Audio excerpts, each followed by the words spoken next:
Pierre, nous sommes sur ton stand chez Skilder sur le salon Solutions RH. Et donc, je suis très intéressé par savoir ce que fait Skilder et puis bien sûr te présenter. Est-ce que tu peux nous en dire un peu plus ?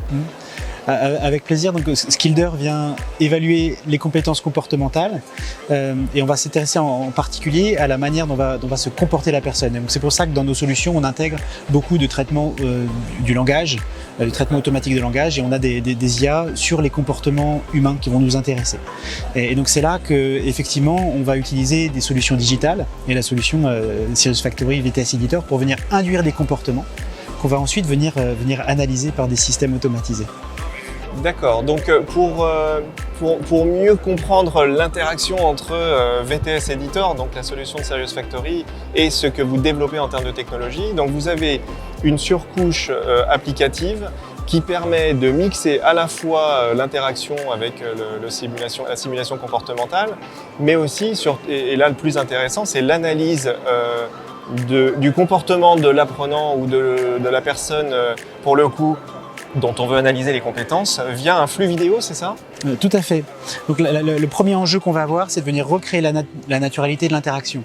Okay. On va vraiment essayer de digitaliser ce qu'on fait habituellement dans un jeu de rôle de mise en situation. On va vraiment observer concrètement la manière dont on est capable de déployer des comportements en situation professionnelle. Par exemple, la manière dont on va savoir adapter son ton et sa posture à un client ou à un collaborateur, dont on va inspirer confiance ou affirmer une certaine autorité. Donc c'est vraiment ces comportements qui vont sortir de la personne qui vont nous intéresser. Très bien. Donc pour ça, la première étape, c'est de venir recréer la naturalité. Et là, on a une interface complètement digitalisée en SaaS qui permet de venir recréer des interactions où on utilise des avatars VTS pour cela, qui ont une naturalité qui est vraiment pour nous la meilleure du marché aujourd'hui. On va aussi avoir des emails qu'on va venir qui vont permettre à la personne simuler la vraie vie, quoi. Donc, de rédiger. C'est ça, on va être sollicité par des appels entrants, par des chatbots, etc. Et donc on va être en échange avec un client. En même temps, il y a le téléphone qui va sonner, et on va vraiment révéler en fait toute sa naturalité.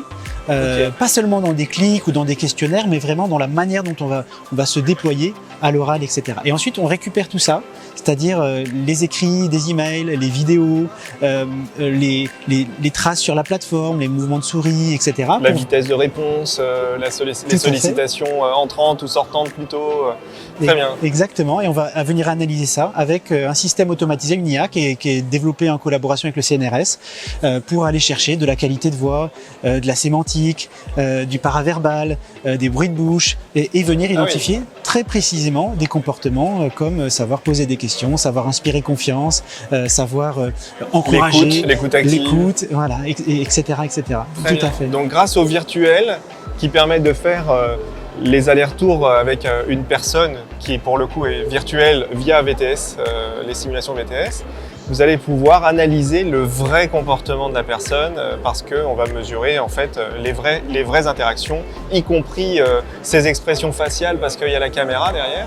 Et donc vous avez des algos et de l'intelligence artificielle qui va analyser tout ça, et qu'est-ce qu'on en fait de ça alors ça...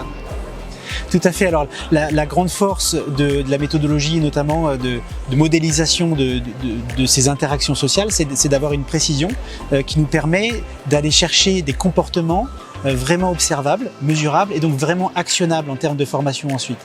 Quand on va parler d'affirmation de soi, quand on va parler d'écoute, on va être en mesure de dire aux joueurs, là effectivement on a un problème d'écoute parce que le focus attentionnel n'est pas là, parce qu'on regarde ailleurs, parce qu'on interrompt, parce qu'on change de sujet, et on va avoir des éléments vraiment extrêmement factuels qu'on va pouvoir ensuite analyser, et on va pouvoir emmener la personne après ce diagnostic sur une démarche par exemple de formation, de coaching ou d'analyse plus précise aussi dans des cas de recrutement par exemple.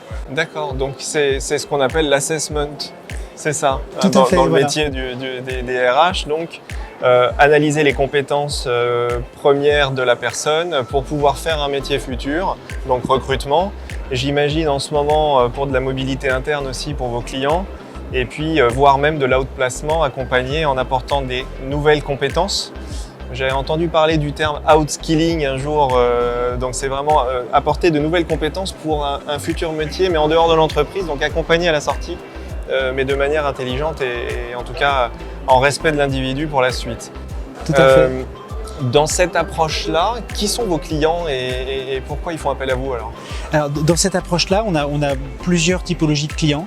On a un premier axe de clientèle qui est très important, ce sont les cabinets RH, parce qu'effectivement, ils viennent déployer des assessment centers, hein, comme vous évoquiez tout à l'heure. Et là-dessus, on a des axes. Quand on vient faire un assessment center, on vient chercher plusieurs choses. On vient chercher de la personnalité, ça on peut le faire par du questionnaire. Oui. On vient chercher de l'autodéclaratif. On vient chercher de la motivation, ça on peut aussi le faire par du questionnaire. Et on vient chercher de la compétence réelle, observable. Voilà. Et ça, aujourd'hui, la seule manière pour les cabinets RH de le faire, c'est de faire du jeu de rôle avec des acteurs de mise en situation et plusieurs observateurs qui vont mélanger leurs observations sur des comportements observables. Et le plus proche de la réalité. Exactement. Et c'est cette partie qu'avec Skilder et notre technologie, à la fois de mise en situation et d'analyse, on est en mesure de déployer sur du distanciel. Et donc on apporte une vraie plus-value à ces cabinets de ressources humaines ou ces cabinets de recrutement. Et ensuite, bien sûr, des grands comptes et des coachs indépendants aussi qui utilisent pour faire des diagnostics et emmener sur des démarches de coaching ou de formation. Très bien. Quelles sont vos perspectives d'avenir? Vous imaginez aller vers quoi en termes de technologie ou de positionnement? Est-ce que vous avez déjà des idées d'expansion et de croissance technologique? Alors, notre première ambition, elle est avant tout dans l'impact sociétal qu'on a envie de faire. Alors on a l'égalité des chances, qui est un thème qui nous intéresse beaucoup. C'est important, oui. Sur la compétence démontrée. Il y en a un deuxième qui nous intéresse vraiment particulièrement, c'est celui de la prévention des risques psychosociaux et des comportements toxiques managériaux. Parce qu'on a un outil qui nous permet de venir déployer à large échelle des analyses sur des comportements qui peuvent être toxiques ou bienveillants auprès de managers et de venir les accompagner, soit les recruter sur les bonnes raisons, soit les accompagner pour venir travailler tel ou tel comportement. Ça, c'est peut-être notre plus grande ambition. Et ensuite, on a vraiment une ambition de devenir une référence en termes de modélisation des soft skills. Aujourd'hui, on a 170 comportements qui sont observables, mesurables, qu'on a modélisés dans notre bibliothèque et qu'on est en mesure d'aller chercher concrètement sur des comportements concrets. Et d'analyser en post-traitement de ces sessions-là. Exactement. Et ça donne une flexibilité où on est en mesure, avec ce matériau d'observable, de venir reconstituer, donner du sens et donner une évaluation à n'importe quel référentiel de compétences d'un client. Quand on va nous parler de leadership, par exemple, on va se dire on a une dizaine d'observables qu'on est en mesure de déployer pour donner une évaluation à un leadership selon ce que va penser le client, parce que chacun aura sa définition du leadership. Très bien. Comment vous imaginez faire évoluer vos usages de VTS Editor, puisque ça vous permet... Déjà, première question, avant ça d'ailleurs, qu'est-ce que vous permet VTS Editor aujourd'hui dans votre processus de conception? La plus grande chose que nous apporte VTS Editor, c'est la finesse de la naturalité des expressions.